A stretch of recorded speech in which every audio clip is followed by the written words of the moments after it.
Quero agradecer aí a todos os envolvidos, especialmente ao Instituto que entrou conosco, né? Quero também agradecer a todos os funcionários aqui da Hollenberg que muito me ajudaram na programação, no planejamento e, acima de tudo, quero agradecer a todos vocês que estão aqui participando, os que vão entrar no decorrer dessa transmissão. E, bem, quero tentar fazer um treinamento bem prático, bem objetivo, falando sobre um dos temas que particularmente eu amo, tratamento de efluentes industriais. Nós realmente vamos fazer um curso bem aplicado, então nós não vamos ficar muito,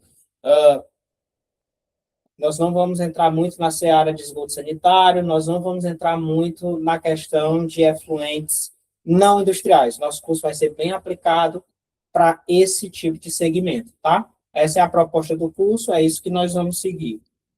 Quero dizer a vocês que eu sempre vou abrir momentos para discussões, debates e dúvidas. Então, vocês podem ficar bem à vontade para entrar, para discutir, para perguntar. Então, faz muito parte dessa nossa metodologia ter momentos para tirar dúvidas e eventuais questões.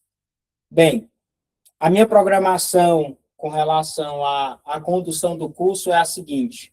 Inicialmente, eu vou falar sobre inovações e novas tendências no mercado, no mundo do saneamento. Eu sempre começo inicialmente falando sobre esse novo momento que o saneamento passa no nosso país. Em seguida, eu já vou entrar no conteúdo técnico propriamente dito. Então, no primeiro momento, vou ficar um pouco falando sobre essas novas tendências no saneamento. Acho que vocês vão gostar, tem muita coisa nova aí. E logo em seguida, já passo imediatamente para falar sobre a nossa temática principal. Então, pessoal, inicialmente eu devo dizer que o saneamento ele é muito amplo, né? O saneamento ele compreende não apenas água, não apenas resíduo, não apenas efluente. O saneamento ele engloba tudo. E o saneamento ele está em um momento revolucionário, eu devo dizer. Se vocês pegarem, por exemplo, o marco legal e desde a sua publicação até, por exemplo, os dias de hoje, nós vamos ver várias mudanças, muitas concessões, muitas pesquisas inovadoras, muitas parcerias público-privadas.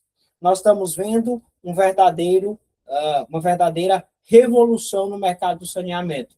E aí, eu trago aqui para vocês, né, alguns marcos, desde a publicação da lei em julho de 2020, até, por exemplo, em dezembro de 2023, que foi a divulgação das metas. E aí, esses avanços, eles requerem não apenas conhecimento técnico, mas, acima de tudo, inovação.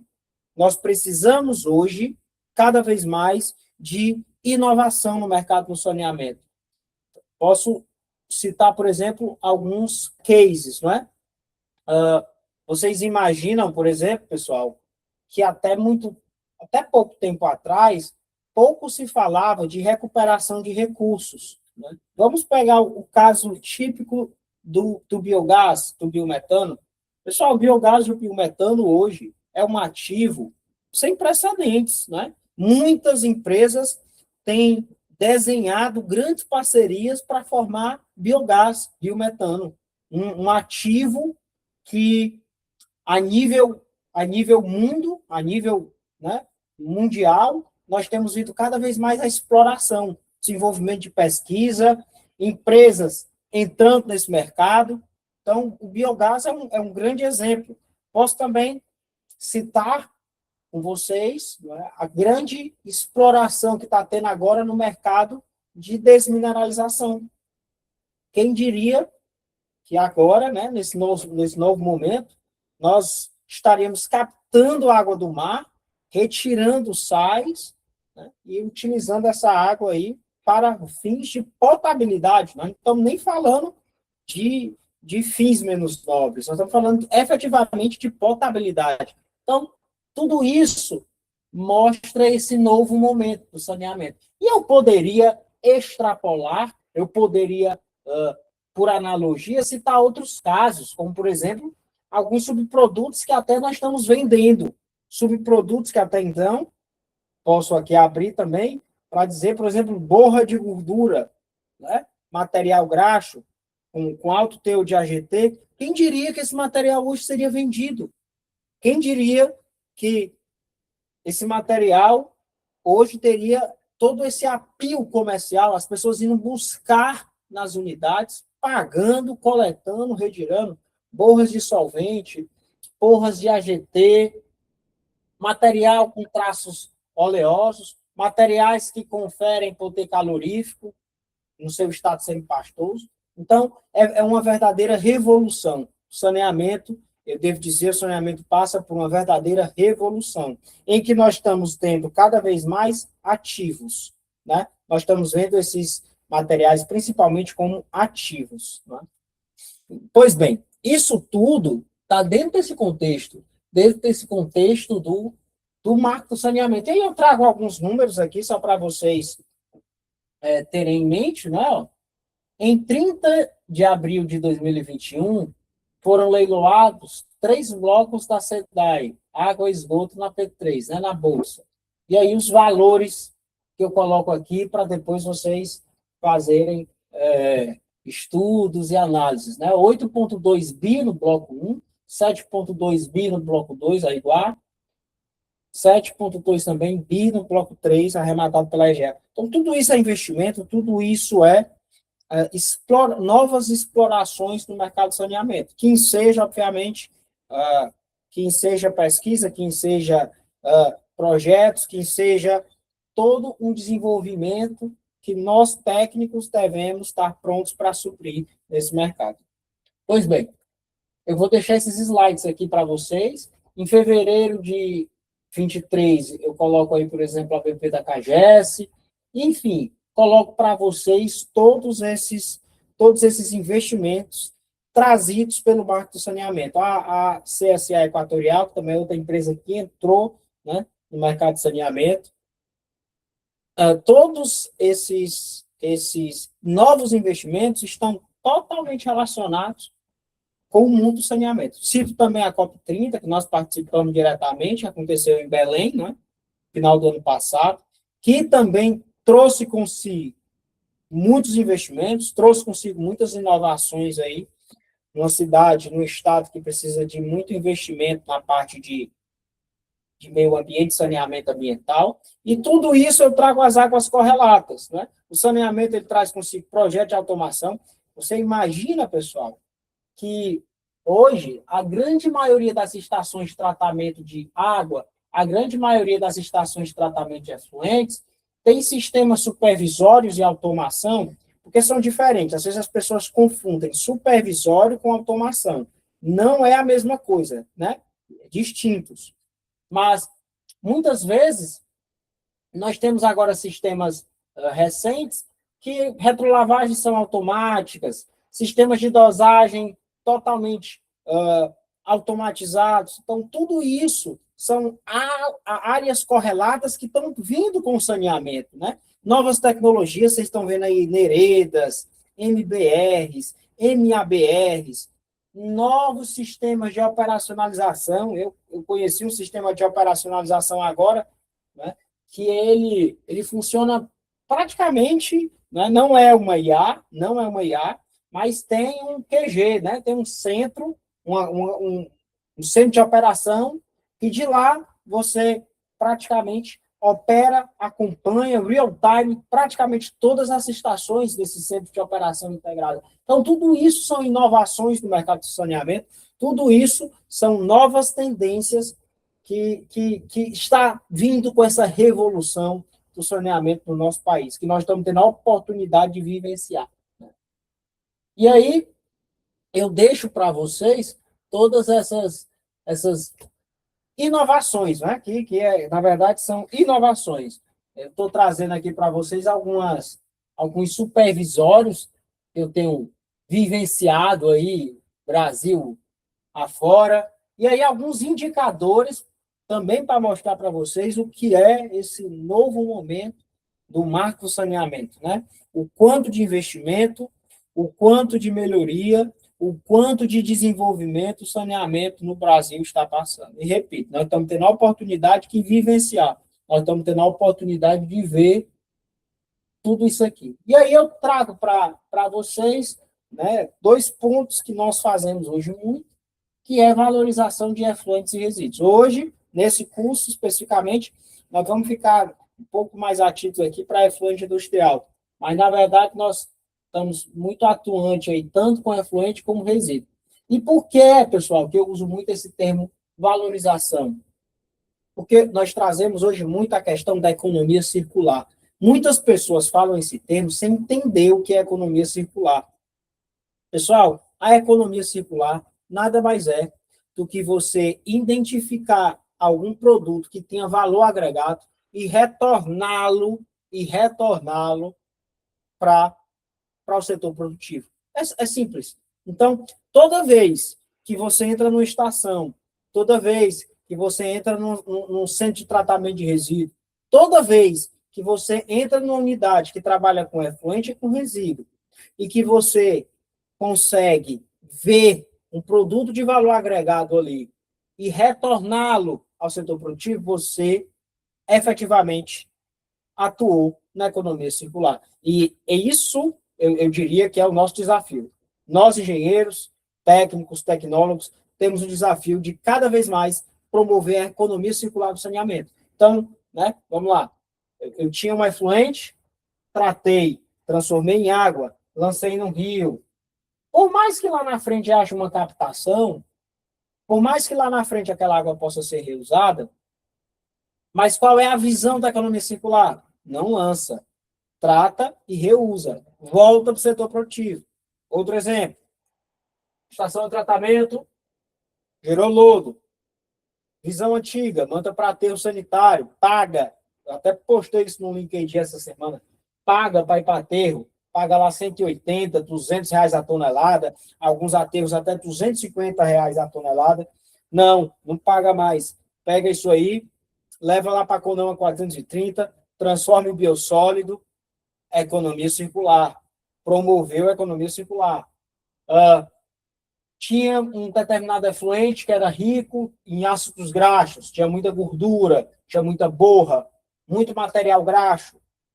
Pega esse material, separa numa caixa de gordura, num sistema de separação qualquer de flotação e encaminha isso para um aterro. Não, muda, para. Pega esse material, segrega, concentra e valoriza. Vai para biodiesel, vai para algum blend para aumentar o poder calorífico, vai utilizar aí, por exemplo, para determinada aplicação, determinado material, até com a ração animal, economia circular. Então, a economia circular é isso. É quando você identifica um produto de valor agregado e, ao invés de você simplesmente fazer com que aquilo seja destinado para um recebimento final, você retorna para o setor produtivo. Então, hoje nós trabalhamos muito nisso, com valorização de efluente de resíduo. E nós tentamos encontrar a todo custo, né? A todo instante, de maneira, né, recorrente, incessante, frequente, aonde que nós podemos promover essa economia circular. Como que a gente pode pegar produto de valor agregado no saneamento e retorná-lo para o setor produtivo. É isso que nós procuramos fazer. E é isso o que eu trago aqui nesse slide, né? O que significa a valorização de resíduos efluentes, como isso funciona na prática, quais as vantagens financeiras e ambientais. Exemplos, eu citei vários aqui para vocês. Então, todas as vezes que nós encontramos algum resíduo, algum efluente, que simplesmente aquilo tinha uma destinação final e nós conseguimos retorná-la para o setor produtivo, nós vencemos. Nós vencemos. E aí eu trago aqui alguns exemplos, né, para ainda trazer para vocês essa parte introdutória. Água de reuso em sistemas industriais, lavagem de vias, em torres de resfriação, resfriamento, em caldeiras. Isso é economia circular, é o uso de água. A água é um ativo. Biomassa de microalgas. Isso aqui está sendo muito estudado. Eu venho publicando e mostrando o quanto a Europa tem focado na produção de microalgas para lipídios, para recuperação de nitrogênio e fósforo. Então, cada vez mais, a recuperação de microalgas tem sido uma alta no mercado, né? E aí eu trago para vocês aí até mesmo o uso para a produção de biocombustíveis. Você pega o esgoto, trata o esgoto, utiliza tecnologias que são, né, fundamentalmente à base de microalgas, depois retira aquelas microalgas e aí você destina ela seja para recuperar esses nutrientes na agricultura, seja para a produção de biocombustíveis. Tenho visto cada vez mais isso aqui. É outro conceito de economia circular. Utilizar produtos para recuperá-los. E aí eu trago também, como eu falei no início dessa nossa conversa, sobre o biogás. Pessoal, o biogás e o biometano, eles vivem o seu melhor momento. Então, sem dúvida, biogás e biometano, nós hoje no Brasil e no mundo temos o melhor momento. Então, hoje nós podemos movimentar ônibus, equipamentos, máquinas, né, N tipo de sistemas a combustão através de biometano. Os aterros sanitários hoje viraram verdadeiros, né, sistemas de produção de biometano, de biogás, né, depois passa pelo processo de purificação, e tem sido verdadeiros sistemas de geração em larga escala. Nós temos visto isso de maneira cada vez mais, recorrentes a nível Brasil. Tá? E aí trago para vocês um pouco desse método que eu falei para vocês, de nós, seja pelo tratamento de efluentes, seja pela digestão anaeróbica de alguns resíduos, seja em aterros sanitários, a produção de biogás e biometano. E aí, por último, ainda dentro desse conceito, né, ainda dentro dessa linha de biorefinaria, de recuperação de recursos, de economia circular, o hidrogênio verde, né, que tem total relação com o saneamento. O hidrogênio verde tem total relação porque você precisa de água, ponto 1. Ponto 2, é um processo que está ali interligado com a economia circular, então, certamente, também está dentro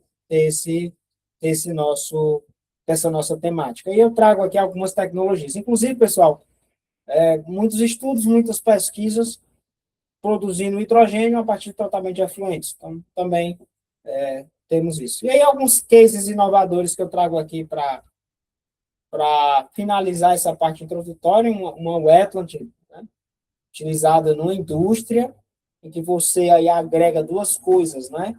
Uma estética junto com um sistema eficiente de tratamento de lodo. Então, tudo isso é o novo momento do saneamento, é a revolução do saneamento que nós estamos vivenciando. Bem, essa era a abertura geral que eu queria trazer para vocês, dizer que nós estamos englobados nisso.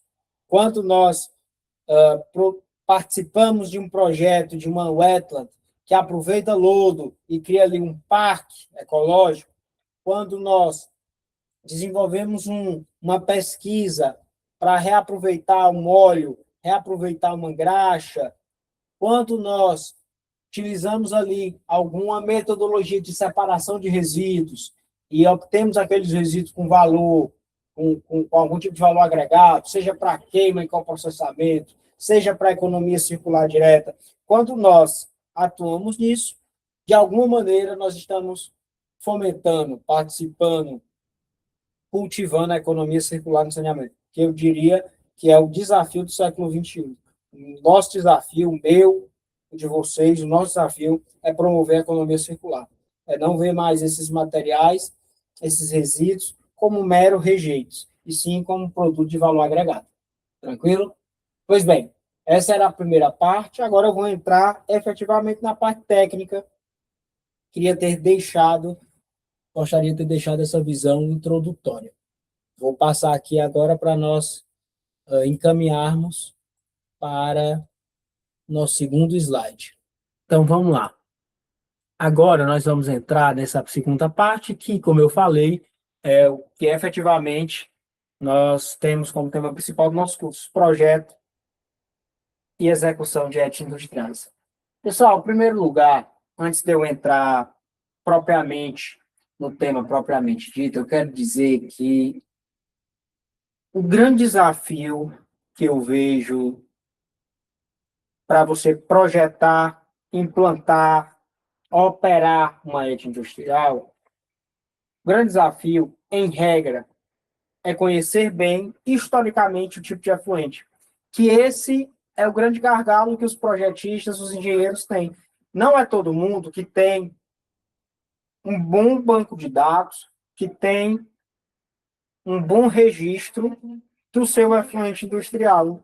Então, eu vejo muito que a pessoa escolhe a tecnologia pela foto, pelo momento, e não pelo histórico. E isso é um grande problema.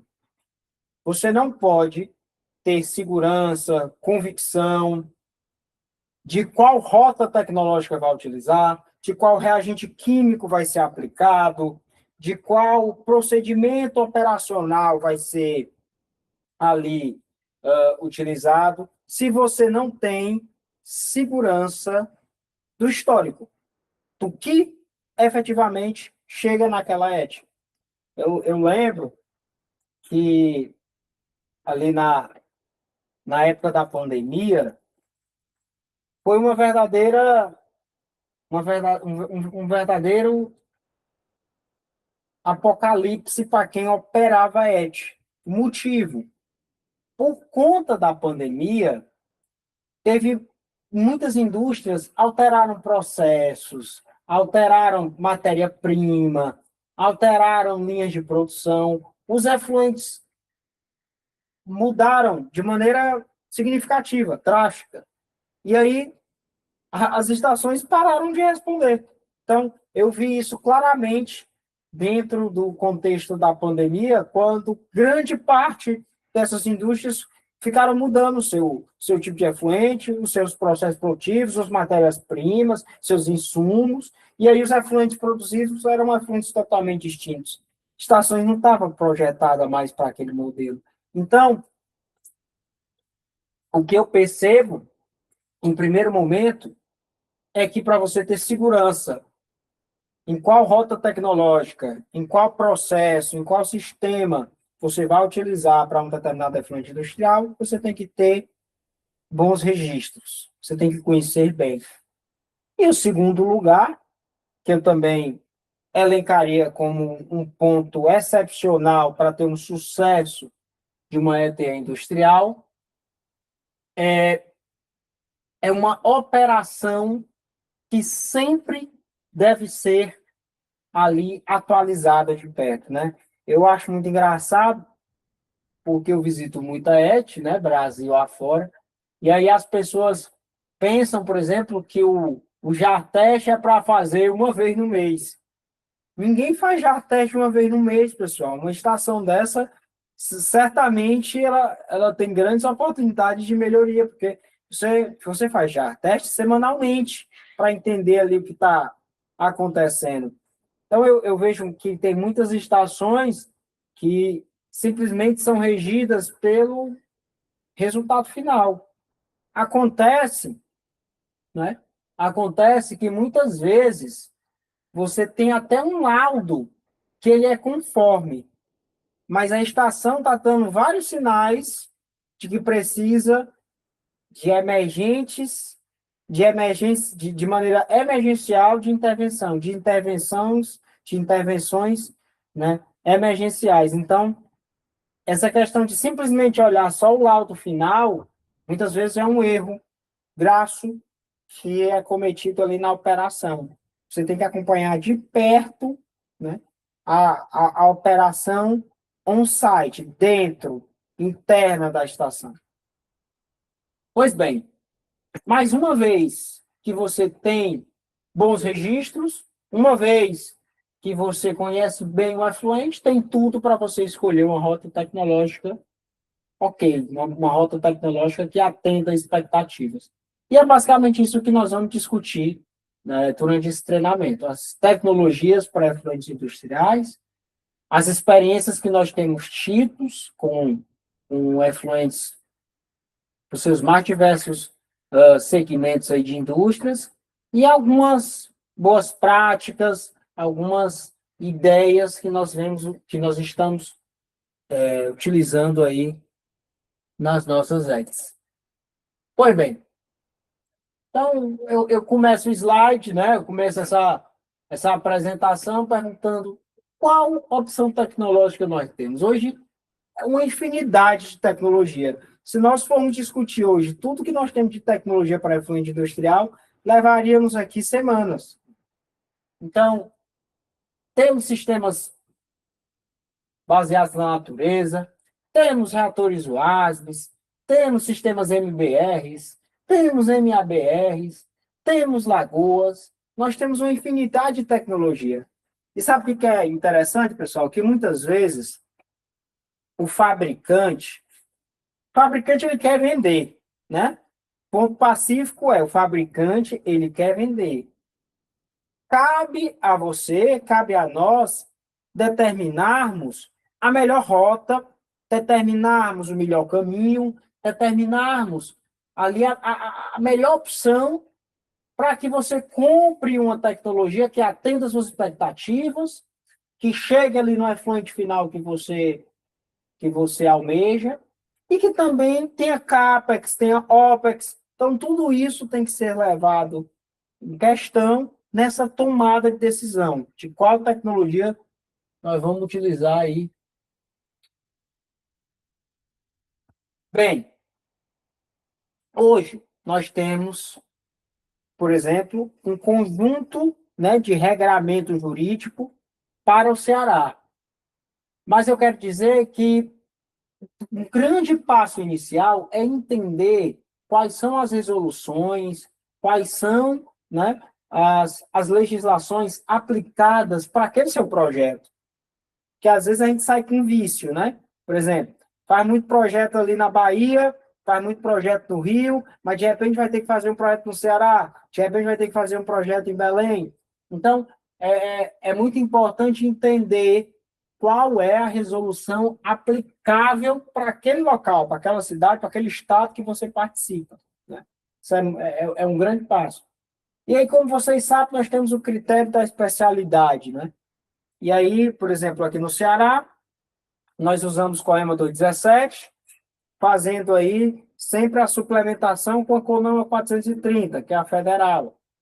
E vice-versa para os outros estados. Você olha se há uma resolução estadual mais específica, né, critério da especialidade, e aí você faz essa complementação com a CONAMA federal. É assim que funciona nos projetos. E aí algumas reflexões gerais aqui que eu quero trazer, sempre agora voltado para efluentes industriais, né? A CONAMA 430, 2011, inclusive, ela está passando por um processo, né? Não sei se vocês sabem, ela está passando por um processo de atualização. Então, está sendo discutida aí nas esferas sociais, nas associações, nos institutos, ela vai ser atualizada. Então, já está aí nesse momento de ser discutida, reavaliada, os parâmetros, etc. Então, eu trago uma primeira pergunta aqui. Eu devo obedecer a CONAMA 430 ou eu devo obedecer à legislação estadual? Isso é uma questão que sempre vale a pena se discutir, né? Então, o que, na verdade, nós temos que fazer é sempre procurar o que é mais restritivo e que, em regra, como é que funciona? A gente pega ali a resolução do Estado e suplementa com a federal, né? Então, em regra, é geralmente isso que nós o que nós fazemos. Agora, tem um ponto importante, pessoal, que eu sempre digo, é sobre a CONAMA 357, né? Então, deixa eu colocar uma situação aqui para vocês entenderem como ela é bem bacana. Vamos supor que você está num determinado estado, que aquele estado ele diz que você pode lançar com uma DBO de 100 miligramas por litro. Então, você está no estado e aquela resolução estadual diz que você pode lançar com uma DBO de 100 miligramas por litro. Perfeito. Você faz o tratamento efluente e, por exemplo, você lança no corpo receptor. Você lança no rio, você tem lá um corpo receptor. Acontece que esse corpo receptor, vamos supor que ele seja classe 2. Vamos supor que esse corpo receptor seja classe 2. A pergunta que eu faço é: eu tenho que olhar apenas para o parâmetro, eu tenho que olhar apenas para o parâmetro de lançamento, ou eu também tenho que olhar para o corpo receptor, verificando a classe que ele está enquadrado para que ele não mude de classe. Não sei se vocês entenderam essa reflexão. Então, eu trato o efluente, eu lanço no corpo receptor. Perfeito. Eu tenho que verificar apenas o que sai, ou eu também tenho que olhar o que sai junto com a classe do corpo receptor, considerando que eu sou o único que lança ali. O que vocês acham? Essa é uma pergunta muito recorrente, né? E eu tenho visto muitas discussões, inclusive a nível jurídicas, sobre isso. Porque, na verdade, pessoal, quando você lança no corpo receptor, aquele aspecto ambiental agora faz parte da sua estação. Aquele aspecto ambiental agora faz parte da sua estação. Então, você não pode apenas ficar, né, de maneira isolada, pontual, olhando para o efluente que você lança. Você também tem que abranger o corpo receptor. Porque se você muda ele de classe, você se responsabiliza por aquilo. Então, é por isso que, além de você avaliar a resolução de lançamento, você também tem que avaliar, caso você lance em corpo hídrico, em corpo receptor, o enquadramento. Porque agora aquele aspecto ambiental passa a ser seu, né?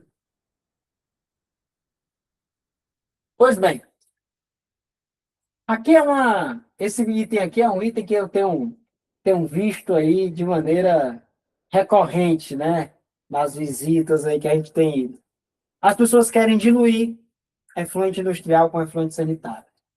Isso aqui é um pensamento generalizado, né? Não, vamos pegar aqui o sanitário, vamos pegar aqui o industrial, vamos misturar para ver se... Então, isso aqui é um pensamento que acontece muito, né?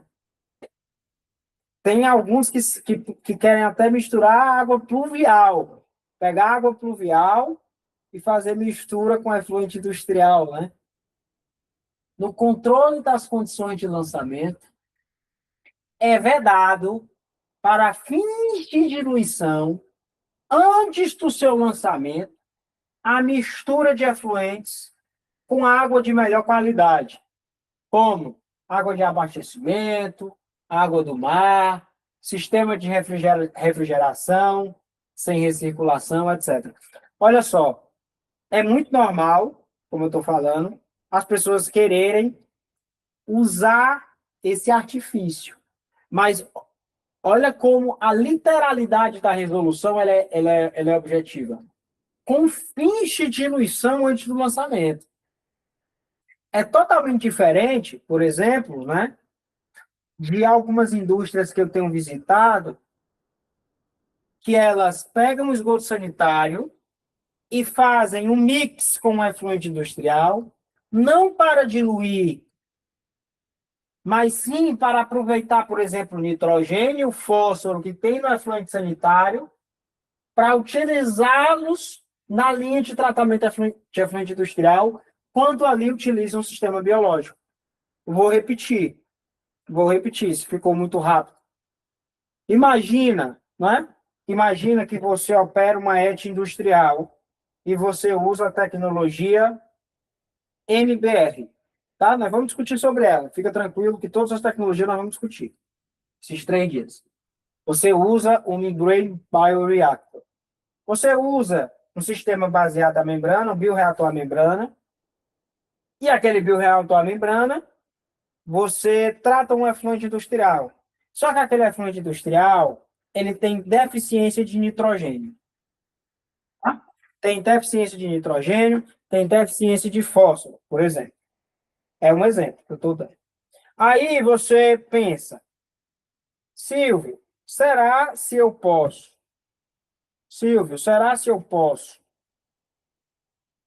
pegar um pouco do esgoto sanitário, lançar aqui no efluente industrial, para aproveitar o nitrogênio e o fósforo que tem naquele esgoto sanitário, para fazer uma mistura ali no efluente industrial e melhorar aquelas características? Aí eu posso, com certeza. O que é vedado é para fins de diluição, né? Que é para simplesmente fazer aquela diluição ali, melhorar as condições e depois fazer o lançamento. Isso aqui não pode, tá? Então, pessoal, qualquer dúvida aí, podem perguntar. Nas águas de classe especial, é vedado, não pode, lançar efluente ou disposição de resíduos domésticos, agricultura, industriais e qualquer outras fontes poluentes, mesmo que tratado. Silvio, eu coloquei uma osmose. Reversa. Eu não posso lançar num corpo receptor classe especial? De autorização específica, que é muito difícil. É vedado aqui, né? Está bem claro aí no texto legal. Então, nesse caso, não pode. Alguns outros pontos. Posso lançar o meu efluente tratado? Isso aqui é outra pergunta, tá? Muita indústria me faz essa pergunta. Posso lançar meu efluente tratado num rio? Esse rio ele é considerado leito seco, ou seja, intermitente. Tem épocas que tem água, tem épocas que não tem água. Posso lançar ele, mesmo que ele não seja um rio contínuo, permanente? Posso? Resposta: sim.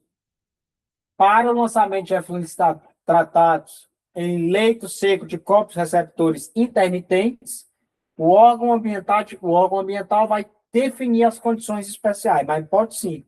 Inclusive, já participei de processos que tinham essa situação, tá? E aí eu vou trazer algumas coisas que tem na resolução no estado do Ceará, mas que, em regra, todos os estados, né, seguem essa posição, seguem esse entendimento.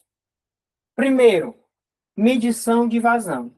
Pessoal, medição de vazão é uma coisa que, por incrível que pareça, as pessoas ainda, elas ainda, de certa forma, subestimam a medição de vazão. Pessoal, é muito importante que nós entendamos a vazão pico e o conceito de máxima diária e máxima horária. Eu vejo estações, né? É muito normal isso. Eu vejo estações que elas funcionam bem 80% do tempo. 20% do tempo elas ficam fora. E o que é que esses 20% do tempo que ela fica fora? É nos picos. Então, hospitais, shoppings, resorts, hotéis. É muito normal você pegar alguns casos específicos que a estação opera bem 70%, 80% do tempo. 20%, 30% do tempo ela está ao alto, né? Ela foge, está não conforme. Por quê? Porque perdeu o feeling da vazão. Não se preparou para a vazão pico. E tem muitos casos que é fácil de resolver. Eu lembro de uma experiência que eu tive com um determinado cliente, que era basicamente o seguinte. Esse é o problema de comprar a estação só com a vazão diária, de projetar a estação só com vazão diária. Sabe por quê? Você vai lá, você faz um estudo para comprar uma ET, para projetar, para implantar, para construir, para operar. Aí você fala, eu quero uma ET para tratar no dia 300 metros cúbicos, né? Vai tratar 300 metros cúbicos por dia, legal. 300 metros cúbicos. Aí você pega essa estação e considera que esses 300 metros cúbicos por dia, né, Gabriel? Esses 300 metros cúbicos por dia, ele é linear. Você não, ela vai operar 12 horas. Então, ela vai funcionar por 12 horas, essa estação. Vai operar por 12 horas. Aí você vai lá, abriu aqui o cálculo, vai operar por 12 horas, Então, ela vai receber 25 metros cúbicos, né, por hora, Compra a estação para receber 25 metros cúbicos por hora. Comprou olhando a vazão diária. Comprou olhando a vazão diária. Só que, na verdade, essa estação ela tem 2 picos. O caso específico dela, ela tem picos. Ela é 300 metros cúbicos por dia? Só que ela recebe um pico de 100 metros cúbicos, um outro pico de 120 metros cúbicos, naqueles horários específicos, e no restante do dia ela recebe os outros 80 metros cúbicos. Não opera. Vai ter que... O projeto tinha que ser repensado.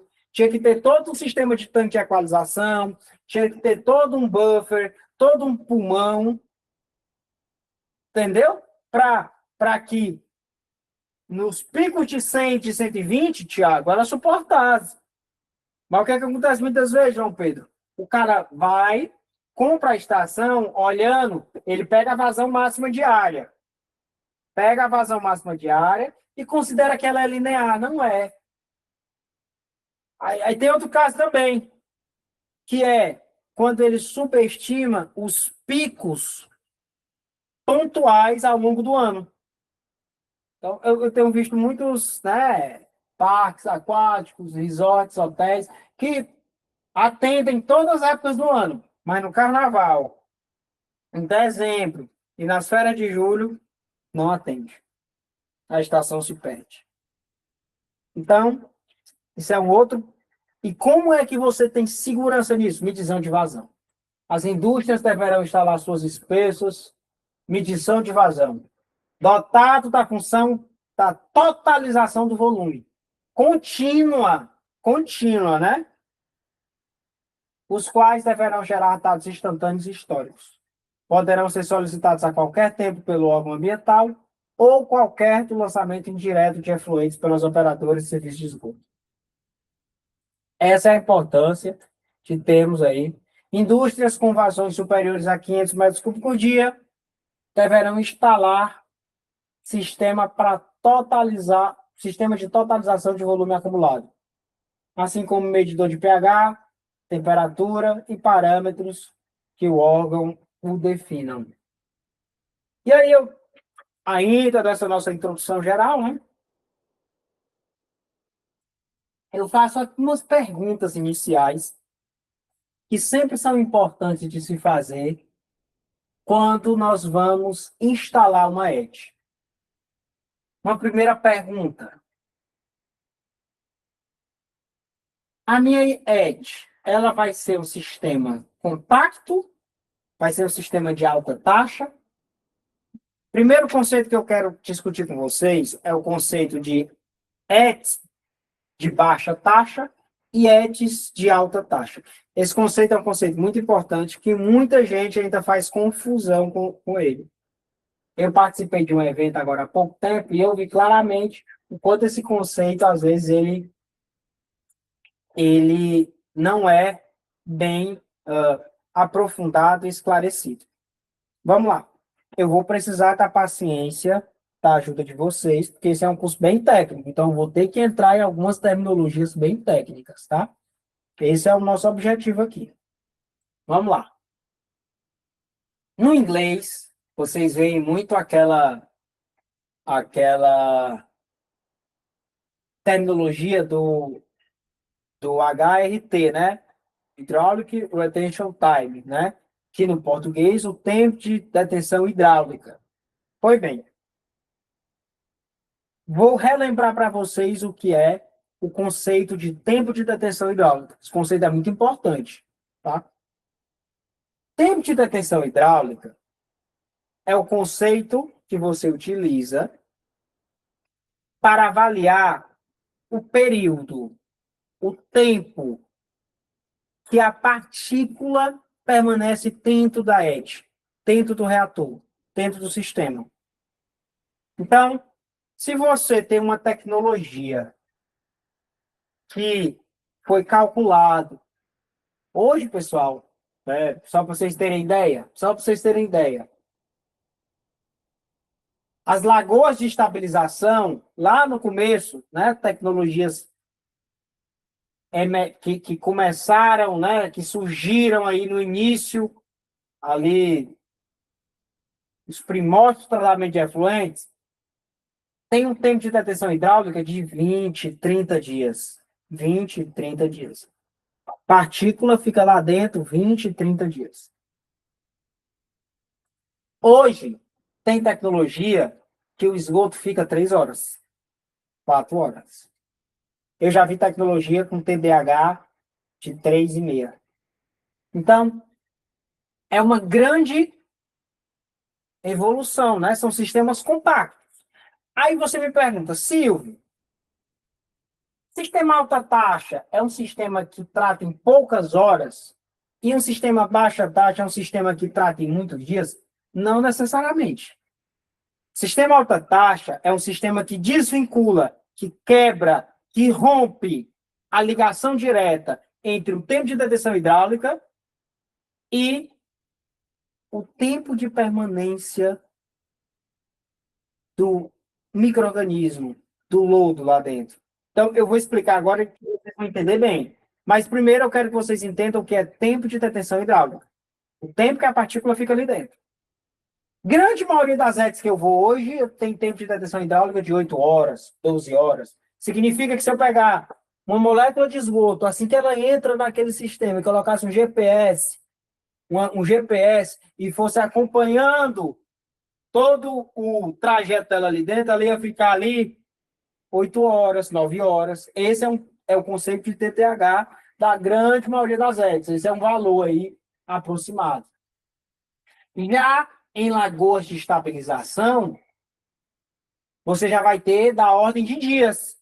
Tranquilo? Essa é a diferença. Continuemos.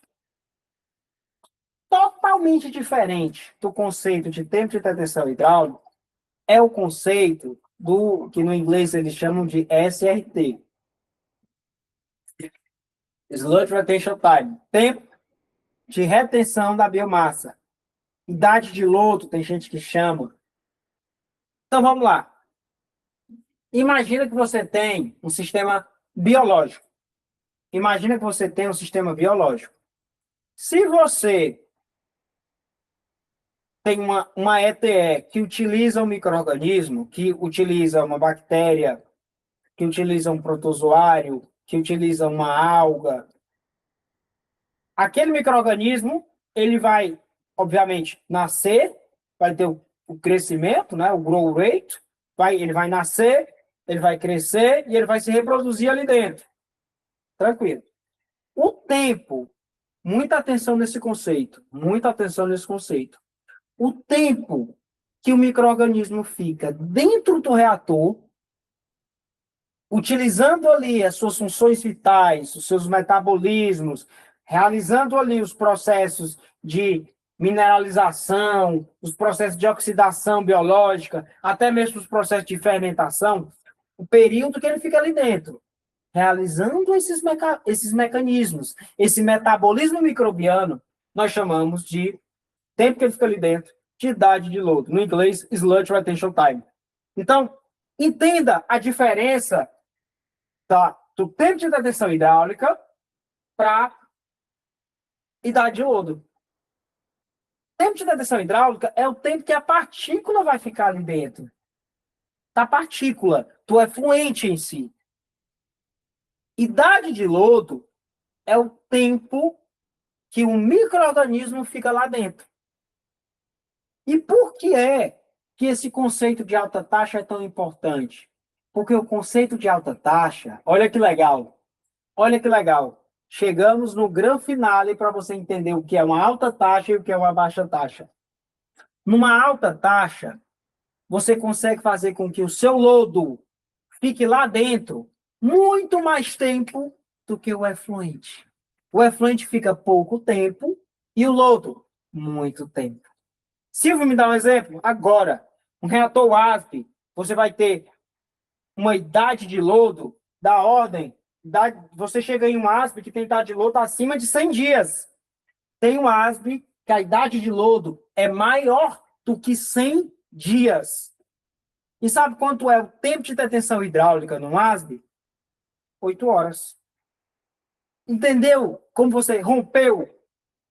É uma ruptura entre a idade de lodo e o tempo de detenção hidráulica. Então é isso que eu quero que vocês entendam. O que é, Silvio? Um sistema alta taxa é uma ET biológica. Que o efluente fica ali, fica pouco tempo, mas o lodo fica muito tempo. E como é que você garante que o lodo fica muito tempo, Silvio? Retorno de lodo. Uma tecnologia que a gente faz retorno de lodo. Lodo ativado, concorda? No lodo ativado a gente não retorna o lodo do decantador para o tanque de geração. Vou mostrar. É um sistema alta taxa. Outro sistema, no MBR, que você coloca uma membrana ali e deixa o lodo preso lá dentro. No MBR, o lodo tem dias de idade de lodo, mas o efluente fica pouquíssimas horas. Então, o que é um sistema alta taxa? É um sistema que você desvincula, que você quebra a ligação entre o tempo que a molécula fica ali dentro, a molécula fluida fica ali dentro, do tempo em que o micro-organismo, o protozoário, o fungo, o rotífero, fica lá dentro do reator. Eu não sei se ficou claro para vocês esse conceito. Às vezes ele não é tão simples. Mas é tão importante que vocês entendam, porque aí você vai entender que qual era a diferença básica de uma alta taxa para baixa taxa. No baixa taxa, eles tinham o mesmo tempo. No baixa taxa, você não tem mecanismos para reter o lodo lá dentro. No baixa taxa, você não tem como criar possibilidades para o lodo ficar mais tempo dentro do reator. No baixa taxa, não dá para fazer isso. No alta taxa, dá. No alta taxa, o lodo fica mais tempo. Você consegue retornar, você consegue prender com a membrana, você consegue precipitar e deixar ele lá dentro. Você tem mecanismo para que o lodo fique dentro do reator. Você não consegue fazer isso no baixa taxa. Vou falar para vocês do sistema baixa taxa, que é o mais famoso do Brasil. Tanque séptico, decantador digestor. A tão famosa fossa séptica. Como é que funciona a fossa séptica? É uma caixa. Chega o esgoto. Lá dentro tem um lodo. Fica lá dentro. Tem o mesmo, praticamente o mesmo tempo. Os dois entram, ficam lá dentro e os dois saem. O tempo é igual. Você não quebrou o tempo em que o lodo fica para o tempo de detenção hidráulica. Não sei se ficou claro para vocês. Pessoal, até aqui tranquilo. Eu posso repetir. É muito importante que vocês entendam esses, né, alta taxa, baixa taxa, que a gente vai entrar nas tecnologias e eu quero que isso esteja bem claro para vocês. Tranquilo até aqui? Se houver alguma dúvida, estou aqui à disposição, tá? Segunda pergunta que eu sempre faço é odor. Né? Então, cada vez mais, eu fico dizendo que o odor, ela sempre é a porta, o odor é a porta para você ter problema na ET. Às vezes você tem uma ET que ela até performa bem, mas se tiver problema com o odor, então é sempre importante determinar bem a tecnologia, a rota, para que o odor não seja um problema. Sabe o que é que eu vejo muito? Falando aqui agora sobre o odor, eu vejo muitas estações que tiveram problemas lá na concepção, tiveram problemas na escolha da tecnologia, tiveram problemas no projeto inicial. E aí agora ficam gastando horrores com reagente químico, fica gastando horrores com operação para conseguir atenuar o dor. Por quê? Porque cometeu um erro lá atrás, né? Um erro de projeto. Tecnologias com possibilidade de automação. Você quer uma ética com possibilidade de automação? Então você já tem que escolher tecnologias que permitem automação. Vai dar para fazer automação numa lagoa, né? Eu faço essa reflexão. O que cabe de automação ali?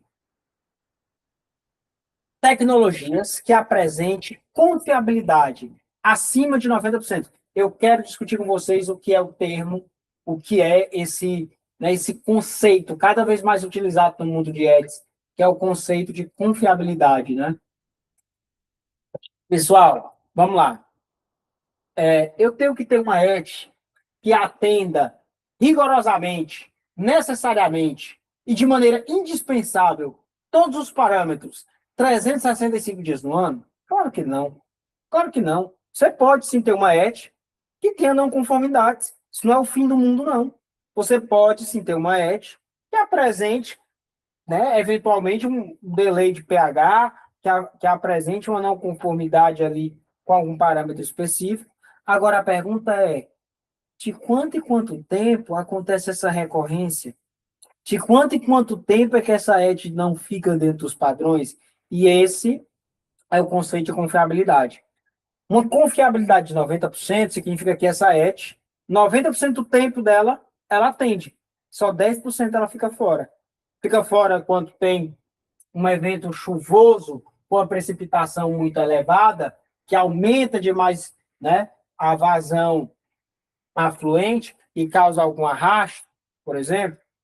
Ficou 10% fora quando faltou energia, parou de aerar, e aí o sistema era um sistema aeróbio, parou de aerar, perdeu ali nitrogênio amoniacal, eventualmente perdeu o DQO, mas ela continua sendo uma rede confiável. Não é porque ela perdeu uma ou duas análises em todo ano que ela não é uma rede confiável. Por quê? Porque ela tem 90% de tempo, ela atendeu. Então, esse é um conceito que eu uso muito hoje, né? Confiabilidade. Outro ponto que eu trago aqui ainda nessa nossa introdução geral, baixo consumo energético. As pessoas compram ads, mas esquecem que aquela ad vai consumir energia, que aquela ad vai gerar muito lodo, é outro ponto que é importante. Pessoal, lodo, se você não tiver cuidado, se você não tiver estratégias para reaproveitar lodo, a conta não fecha. Porque é um custo, né? Você gera lodo, descarta, faz a desidratação. Se você não promover a economia circular, quanto é que você vai gastar só para mandar de transporte, caminhão e pagar ali para aterro? Então, imagina. Então, tudo isso deve ser estudado na escolha de uma estação de tratamento de efluentes. E aqui eu me refiro a efluentes industriais. Pois bem, assim como no esgoto sanitário, no esgoto industrial, a nossa primeiro ponto de partida é avaliar a caracterização. Acontece que aqui, pessoal, é totalmente diferente. A caracterização aqui, ela é extremamente variável, né? Olha só, numa mesma indústria, você pode pegar situações em que o efluente muda ao longo do dia, ao longo da semana e ao longo dos meses. Eu sempre digo que efluente industrial, você vai entrar para trabalhar com efluente industrial, vai entrar para trabalhar numa indústria, na parte dos resíduos do efluente, você tem que estar pronto para variabilidade. Seu sistema tem que suportar variação. Ou então, quem não suporta é você, né? Se você montou uma ETE para uma indústria que não suporta variação, quem não suporta é você, nesse caso. Porque a variação em efluente industrial ela é significativa. É diferente de esgoto sanitário, que geralmente, né? Esgoto sanitário, você vai projetar, operar, construir uma ET para esgoto sanitário, você já vai direto, TQO, DBO, sólidos suspensos totais, olha se o nitrogênio sobe um pouquinho, vê como é que está fósforo, ajusta lá a questão de pH, pronto. Né? Tem ali, claro, não é tão simples assim, mas já tem um bom direcionamento. Efluente industrial, não, pessoal. E aí eu trago aqui para vocês alguns. Olha só, olha a variação, né, de parâmetros, olha a variação, por exemplo, uma empresa que atue, por exemplo, na produção de vinhos, ela pode ter uma DQO variando de 5.000 miligramas para 18.000 miligramas. Então, é uma variação que, né, se você não tiver um projeto, pegar aí, por exemplo, uma empresa que trabalha no setor alimentício, você vai pegar DBO de 1.000 até DBO de 30.000, setor de alimentos. Muito normal. Nitrogênio amoniacal, por exemplo, que vai vir aí variando aí de 50.000 miligramas litro para nitrogênio amoniacal acima de 1.000. Então, essa variação é um ponto central e assim, né? Não tem como trabalhar bem com efluente industrial se você não entende bem os conceitos, se você não entende bem os parâmetros, se você não entende bem, né, aquela base fundamental, o fundamento que rege o efluente industrial. Então, é importante demais deixar isso aqui bem alinhado. E laticínio, eu digo que, né, pescados, abatedouros, a variação aqui, pessoal, ela é absurda. E ela também varia ao longo do dia. É por isso que os tanques de equalização, eles são muito importantes aqui, né? Se você não tem bons tanques de equalização para indústrias que variam muito os efluentes, seu projeto tem tudo para não prosperar. Porque no momento em que ele tem o pico, a sua ET não estava pronta. Então, quando você tem um bom tanque de equalização, você consegue amenizar esses picos, né, de carga orgânica, de carga nitrogenada, picos de sais. Eu atuei numa empresa há um tempo, né, que eles tinham muito picos de sais em determinados horários. Então, e como vocês sabem, né, ETs biológicas, pessoal, ETs biológicas não podem receber sal em excesso. ET biológica não pode receber um pico, né, de estresse salino fora ali dos parâmetros de aceitabilidade, porque, de certa forma, isso causa uma inibição, né, nos micro-organismos. Então, se você não controla muito bem e também não tem bons tanques de equalização, você não prospera. A ET não prospera. Então, muito importante ter bons tanques de equalização para superar esses picos, certo? E aqui eu ainda estou mostrando para vocês a grande dificuldade de trabalhar com efluentes industriais. Por quê? Porque olha aí, né, o quanto esses parâmetros são extremamente variáveis ao longo do dia. Pois bem, ainda estou iniciando o projeto de efluente industrial, de ET para efluente industrial. Vou prosseguir aqui. Pergunto até aqui, tudo bem? Alguém tem alguma dúvida inicial? Se não quiserem abrir microfone, quiserem trazer aqui no chat, tá? No Meeting, pode ficar à vontade. Estou aqui à disposição, tá? Só uma pergunta, Everton. Tá tudo certo no YouTube ou eu só estou no Meeting até agora? Estou no Meeting, né? Perfeito. Perfeito. Qualquer dúvida, podem perguntar. Beleza. Pessoal, a relação DBO-DQO é extremamente importante, né? Como vocês sabem, vai ser o primeiro passo, né? Eu vou entrar um pouquinho aqui agora falando sobre DBO-DQO, vou falar um pouco sobre DBO solúvel, DBO suspensa, vou falar sobre a relação sólidos suspensos, sólidos totais, e aí eu depois vou abrir para algumas discussões e alguns exercícios que eu preparei para essa nossa primeira aula, tá? Vamos lá.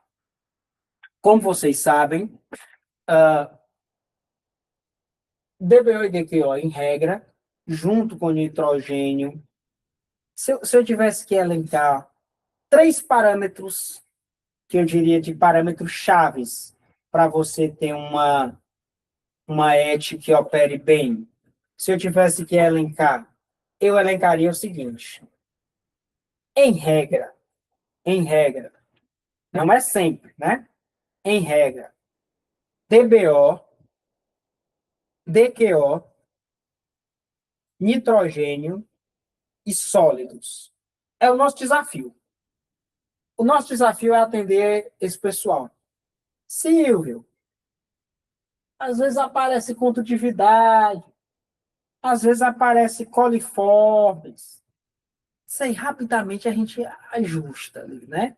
Tem um probleminha ali de coliformes, olha como é que está a cloração, olha como é que está a desinfecção. Condutividade subiu. Olha se não foi porque exagerou muito na dosagem de reagentes químicos. Então, mas em regra, TBO, DQO, sólidos e nitrogênio são, na minha opinião, parâmetros chaves que a gente tem que estar ali acompanhando de perto. Pois bem, como vocês sabem, a DQO, ela representa toda a fração orgânica. E eu sempre gosto de deixar claro. Tudo que é orgânico, em regra, está lá na DQO. Não é apenas o que é biodegradável. É o que é biodegradável e também o que não é biodegradável. Tudo aquilo é DQO. O problema é que tem muita coisa que está lá na DQO, mas os micro-organismos não tratam. Está lá na DQO, mas é recalcitrante. Então, tem muito esse termo, né? DQO recalcitrante, que é aquela DQO que nós não tratamos utilizando micro-organismos. Então, a DQO, ela é tudo o que é orgânico. E dentro da DQO tem uma parcela, que é a DBO, aquilo que é efetivamente biodegradável. Teoricamente, vocês vão de concordar comigo, que um reator biológico bem operado, ele deveria praticamente consumir toda a DBO. Um reator biológico bem operado, a DBO deveria ser, né, rapidamente ali utilizada. Então, vamos lá, né? DQO é tudo que é orgânico, como vocês bem sabem, só que tem a parte biodegradável e a parte não biodegradável. E a DBO, ela é aquela parcela que pega ali que é efetivamente biodegradável. Pois bem, antes de mais nada, você tem que avaliar a relação DBO-DQO. Por quê? Porque você já deve estar lembrando aí dos livros, deve estar lembrando do que já estudou. A relação DBO-DQO, ela vai te dizer se você vai usar um sistema biológico ou se você não vai usar o sistema biológico. Então, já tem aquele número, né? Olha, se deu mais do que 50%, 60% na relação, cabe o sistema biológico. Se a relação for muito baixa, né? Se menos do que 30%, 40% da DQO toda for biodegradável, já não cabe o sistema biológico. Então, esses macetes, eu acredito que todos nós já temos. A questão, muitas vezes, pessoal, é porque vocês vão aprender aqui comigo, né? Que muitas eggs industriais nós vamos fazer um casamento. Um casamento. Nós vamos usar uma tecnologia. Eu não vou dizer que é sempre, mas em boa parte das vezes, nas eggs industriais, nós usamos uma tecnologia biológica e também uma tecnologia fisicoquímica. Agora é bom vocês entenderem a diferença de uma tecnologia biológica para uma tecnologia fisicoquímica. Então, vamos lá. Estações de tratamento, elas são concebidas a partir de dois tipos principais: tecnologias de tratamento biológico, tecnologias de tratamento fisicoquímico. De maneira básica, objetiva e direta, uma tecnologia de tratamento biológica é porque ela utiliza algum micro-organismo. Ela utiliza uma bactéria, uma alga, um fungo, um rotífero, um protozoário. E uma ETE fisicoquímica, ela não usa nenhum micro-organismo. Ela usa um processo fisicoquímico. Então, vamos dar exemplos para ficar bem claro. Eu tenho uma ETE que trata efluentes através de lagoas. Nas lagoas tem algas, nas lagoas tem cianobactérias, nas lagoas tem micro-organismos facultativos, biológicos. Vamos agora para outra tecnologia. Osmose reversa. Osmose reversa usa algum micro-organismo como base central no tratamento? Não. Isso é uma separação física, né? Então, é um processo fisicoquímico. Flotação. Né? Você vai lá, injeta, não é, aquela água com gás para fazer a separação do sólido do líquido, processo fisicoquímico. Então, vejamos, tem processos biológicos, tem processos fisicoquímicos. A grande maioria das indústrias, elas fazem uma associação, usam o sistema biológico junto com o fisicoquímico. A pergunta que muitas vezes eu recebo é: Silvio, qual é a ordem? Quem é que tem que vir primeiro? É o biológico e depois o fisicoquímico? Ou é o fisicoquímico e depois o biológico? Muitas pessoas, empresas, né, me consultam isso. Silvio, eu queria saber qual é o melhor arranjo. Tem muito isso, né? É melhor colocar logo um fisicoquímico aqui e depois um biológico para complementar? Tem antes assim. Ou é melhor colocar logo um biológico e um fisicoquímico no final? Também tem antes assim. Então, essa decisão que você vai tomar vai ser muito com base agora nesses pontos que eu vou levantar com vocês. Então, a primeira coisa que você tem que fazer, avaliar a relação DBO-DQO. É a primeira coisa. Por quê? Porque aí você vai ver se cabe sistema biológico ou se não cabe. Pode ser que nem caiba. Nem caiba o sistema biológico. Por que que não cabe? Porque não vai dar para... Não tem DBO. Se não tem DBO, vai usar o sistema biológico para quê? Se não tem DBO, nós vamos usar o sistema biológico para quê?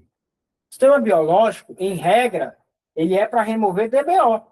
Se não tem DBO, vai estar ali só para ocupar espaço, gastar dinheiro, gastar tempo, porque não tem matéria orgânica biodegradável, não é? Ah, Silvio, mas eu vi que eu posso usar um sistema biológico para ele fazer biosorção, para ele fazer uma adsorção biológica. Pessoal, é uma fração muito pequena em relação ao todo. Então, só vale a pena usar processo biológico se você tem DBO. Eu já vou dar a minha dica, em regra, né? 50% a mais, 40%, 50% a mais, para valer a pena. Menos do que isso, eu não recomendo, tá?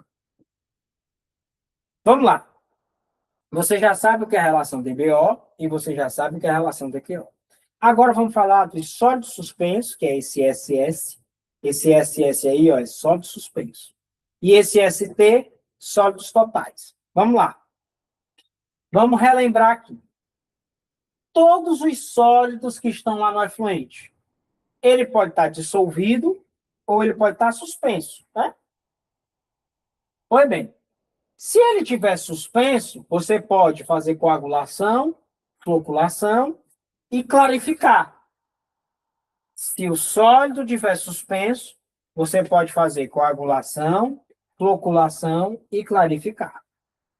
Se o sólido estiver dissolvido, você pode usar todo o coagulante do mundo, todo o PAC do mundo, todo o cloreto férrico do mundo, todo o polímero do mundo. não vai adiantar muita coisa, porque o sólido está dissolvido. Quando o sólido está dissolvido, você tem que trabalhar em outra estratégia. Você tem que fazer ou precipitação, ou utilizar um sistema biológico. Quando o sólido está dissolvido, você usa outra rota, né? Primeiro você tem que mudar o estado dele, para depois fazer clarificação. Ou então, usar uma oxidação biológica, ou então, usar um processo adsortivo, etc. Pois bem, sistema de osmose. Se a relação sólido suspenso pelos sólidos totais for maior do que 80%, o que significa? Significa que de todos os sólidos que estão ali no seu efluente, todos os sólidos que estão ali no seu efluente, mais de 80% estão suspensos.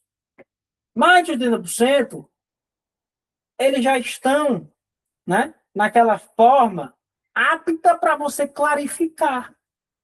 Então, se você fez análise de sólidos suspensos e fez análise de sólidos totais e verificou que mais de 80% desses sólidos suspensos, mais de 80% desses sólidos totais estão suspensos, você pode vir com a decantação, com a flotação, né? Você já está ali praticamente pronto para fazer a clarificação.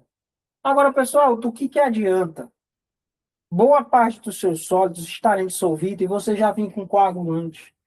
Você tem que primeiro mexer no estado da matéria. Você viu como é que eu mexo no estado da matéria? Eu uso um oxidante, ajusto o pH, mas você tem que mexer no estado da matéria antes de realizar o processo de clarificação propriamente dito. Se os sólidos dissolvidos forem maioria, forem mais de 80%, aí eu tenho que vir com isso, ó. Tem que vir com oxidante químico, tem que fazer a precipitação química através de pH, tem que ir por um processo de absorção, tem que vir com a osmose, que faz a separação a nível de íons, aí sim. Mas tudo parte, a premissa inicial, da relação sólido suspenso ou sólidos dissolvidos. E relação DBO-DQO. Então, vamos lá. Aqui a gente já começa a entrar numa parte muito técnica, mas também numa parte que vai começar a determinar os caminhos que você vai escolher a sua ET. Primeiro, relação DBO-DQO. Para quê? Para avaliar se vai ter uma rota biológica ou não. Viu que a relação DBO-DQO não é favorável, já descarta a rota biológica. Vem só para a rota fisicoquímica. Viu que a relação DBO-DQO favorece? Ok. Usa uma rota biológica. Sim, por quê? Porque a rota biológica é barata, rota biológica é eficiente, rota biológica não gera luto químico, em regra. Então, rota biológica é sempre bem-vinda se o sistema biológico for cabível. Agora, vai para colocar rota biológica se não tem DBO? Não vai.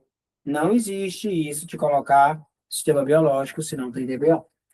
Pois bem, no primeiro ponto você já decidiu se vai ter sistema biológico ou se só vai ter sistema fisicoquímico. E eu já expliquei a diferença sistema biológico para sistema fisicoquímico. Lembre sempre disso. Sistema biológico tem algum micro-organismo. Tem uma bactéria, tem um fungo, tem um rotífero, tem algum micro-organismo como eixo principal do tratamento. Sistema fisicoquímico, não. Vai usar processos físicos e químicos como rota de tratamento. Falei de flotação, falei de osmose, falei de decantação, ok?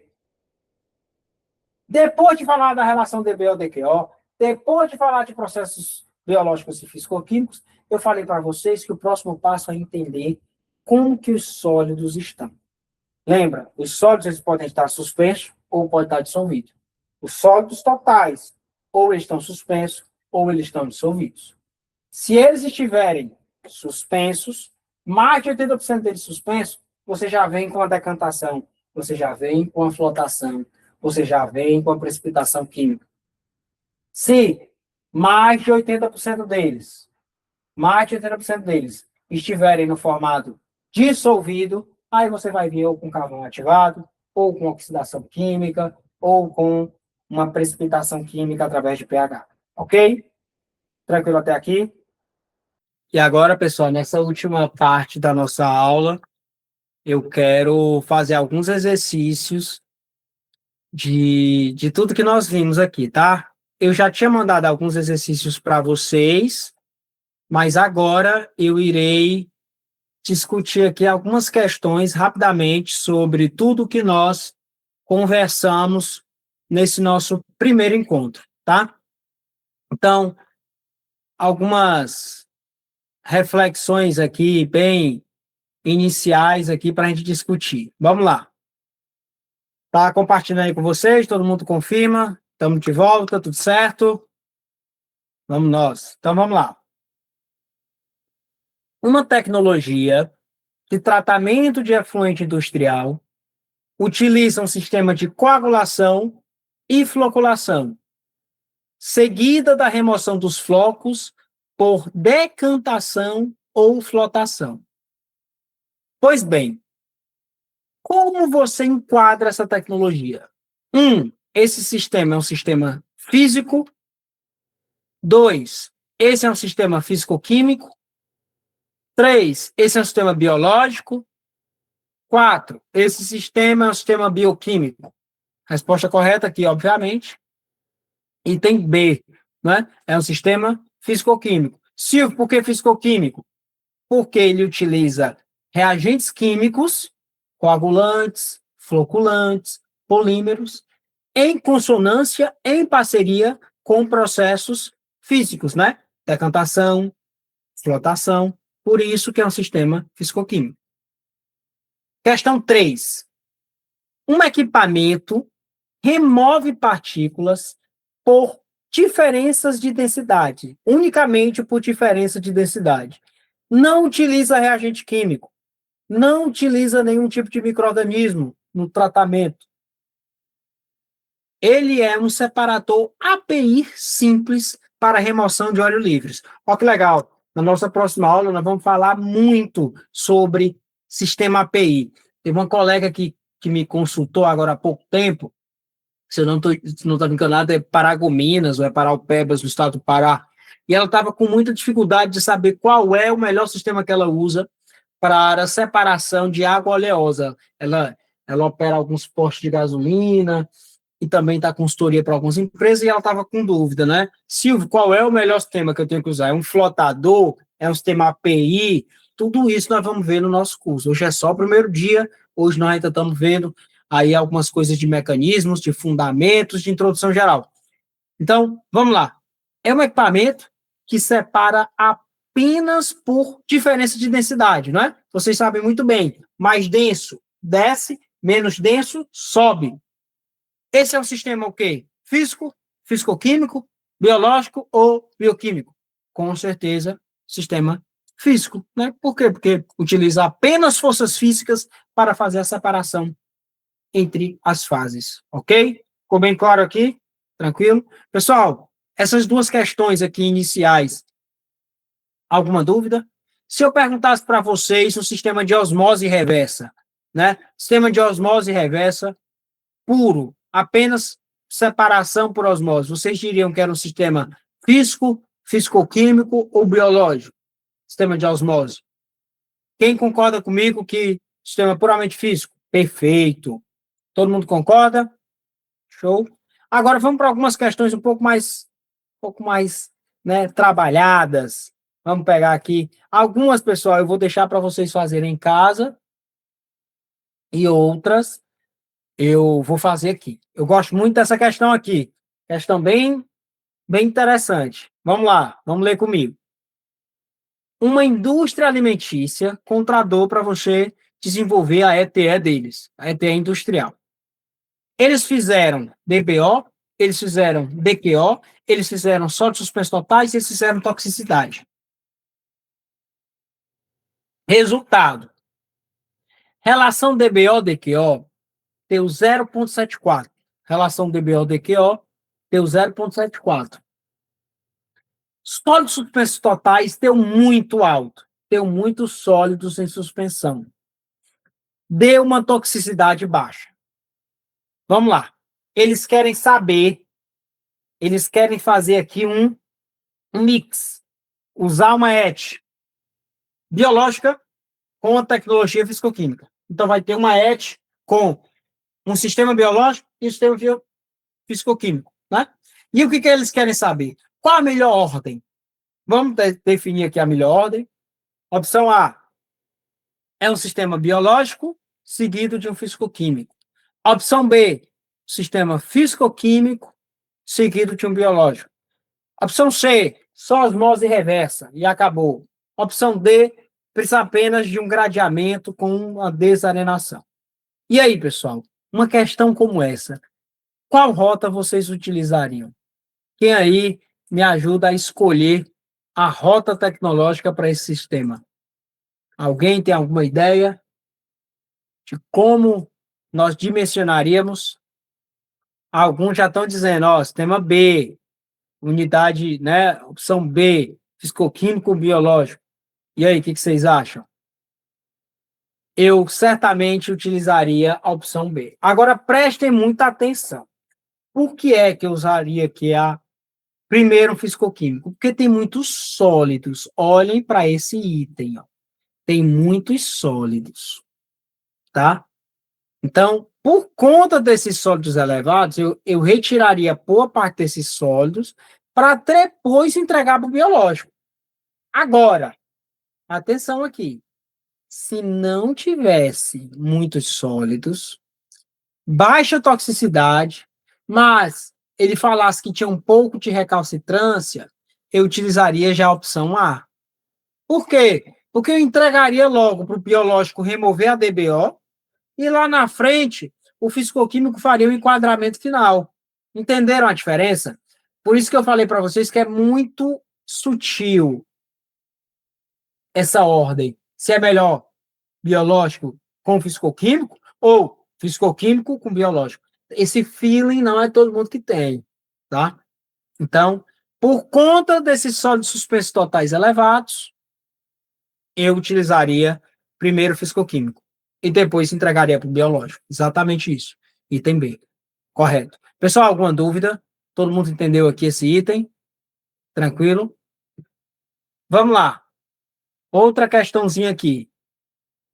Durante a caracterização do efluente, verificou-se a relação DBO-DQO de 0,18. Pessoal, relação DBO-DQO de 0,18, vocês concordam comigo que praticamente não tem nada de biodegradável. Lembra do que nós discutimos na nossa aula hoje? Se não tem DBO, vai usar tecnologia biológica para quê? Vou repetir. Se não tem DBO, vai usar tecnologia biológica para quê? Se não tem DBO. Então, olha aí. Relação DBO-DQO 0,18. Alta presença de metais pesados. Cor elevadíssimo. Qual tecnologia nós utilizaríamos aqui nesse caso? Vamos lá, pessoal do chat, me ajudam aí, me ajudem aí. Vamos usar um biológico convencional? Vamos usar um biodisco? O que é que vocês acham nesse caso? Relação DBO-DQO bem baixa, muito metal, muita cor. B, sem nem, perfeito, Larissa, sem nem pensar muito. Vai fisicoquímico. Vai usar biológico aí para quê? Cor elevada. Já vai aí para um processo adsortivo, processo de remoção de cor, né? DBO já não tem. Nós vamos usar um biológico aqui para quê? Né? Então, perfeito, concordo aí totalmente com vocês. Muito bem alinhado. E agora vamos falar uma de sólidos. Falamos muito sobre sólidos. Amo essa questão, hein? Amo essa questão. Todo mundo vai acertar ela agora. Olha aí. Uma indústria química, galvanoplastia aqui. Eu sinto que aqui é uma indústria química de galvanoplastia. Uma indústria química de galvanoplastia gerou um efluente cuja relação sólido dissolvido sólidos totais deu de 91, 0,91. Olha aí. Típico de galvanoplastia aqui. Ácido sulfúrico, muitos cloretos. Olha aí. Qual tecnologia inicialmente você pensaria em utilizar? Olha aí o que eu falei. Muitos sólidos dissolvidos. Opção A, gradeamento. Opção B, decantação quimicamente assistida. Lembra o que eu falei? Um caso desse, você vai usar todo o coagulante do mundo e não vai resolver. sólido está dissolvido. Tem que primeiro mudar o estado. Lembra? Tem que primeiro mudar o estado da matéria. C, uma dissorção ou uma oxidação química. D, usar aí um desarenador. Eu até colocaria um flotador. A Karine segura, cirúrgica, tramontina. E tem C. Perfeito. Olhou como é que esses sólidos tá? Olha só, com pequenas reflexões hoje, vocês já escolheram a tecnologia. Vocês já falaram, Silvio, se o sólido tiver assim, é melhor vir para cá. Se não tem DBO, então esquece sistema biológico. Se tem recalcitrância, se tem cor, se tem metal, vamos associar. Vamos entrar aqui com biológico, junto com fisicoquímico, mas vamos usar essa ordem. Então, perfeito. Vocês foram simplesmente perfeitos, cirúrgicos, técnicos, estratégicos. E aí, a minha última questão. Terminou essa, eu prometo que eu deixo vocês ir jantar. Isso é se já não tiverem jantado, né? Então, vamos lá. Um efluente industrial apresenta sólidos suspensos dividido por sólido total de 88%. Olha só, tem muito material suspenso. Aqui tem tudo para ser indústria de alimentos, viu? Olha só. Segundo o que nós vimos hoje nos nossos slides, vamos escolher uma tecnologia para cá. Opção A, usar carvão ativado. Coitado desse carvão, não vai, esse carvão aqui não vai durar 30 minutos com esse teor todo de sólido suspenso. Opção B, processo oxidativo avançado, com esse elevado teor de sólido suspenso. Opção C, decantação, flotação ou precipitação química. Opção D, um bioreator à membrana. Perfeito, Érica. Perfeito, Érica. Sensacional. Olha, se você for inventar de usar um bioreator com membrana, com alto teor de sólido, coitada dessa membrana, ela não pode receber muito sólido suspenso. Não pode. Tá bom? A dissolção em carvão ativado, para combatar? Então, POA, para usar POA com elevado teor de sólidos nas placas? Perfeito. Decantação, flotação, precipitação química. Pessoal, obrigado pelo primeiro dia. Obrigado pela atenção de vocês. Amanhã nós vamos com certeza continuar esse nível aqui, falando sobre tecnologias. Hoje foi a base, o fundamento. Mas vocês já escolheram tecnologia, vocês já escolheram rota, vocês já escolheram se cabe ou não cabe biológico, vocês já entenderam o que é alta taxa e baixa taxa.